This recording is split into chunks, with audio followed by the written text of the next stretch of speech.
Je viens d'un bac scientifique. Après, j'ai fait ma mana, mise à niveau en art appliqué à Olivier de Serres. L'année de mana, on a des cours de dessin appliqué. On va par exemple prendre une banane, on va vous demander de la redessiner.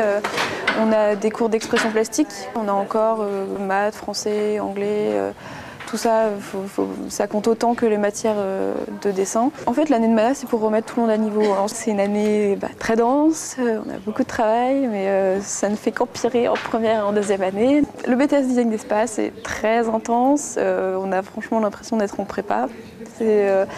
On nous dit que c'est un BTS, c'est assez vexant quand nos amis nous disent « ouais, t'es en BTS et tu fais de l'art ».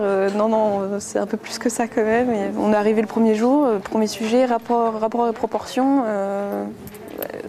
On ne s'attendait pas à ça, on s'attendait vraiment. Moi, je m'attendais à du concret. C'est pour ça que je préfère la deuxième année, parce que là, on a vraiment des projets concrets, avec un programme clair. On a 3 voies en fait. Design d'espace, ça regroupe l'architecture d'intérieur, l'environnement, donc tout ce qui est paysagisme et l'événementiel, donc la scénographie de notre projet en ce moment. Ce qui me plaît, c'est la diversité des sujets abordés, je pense.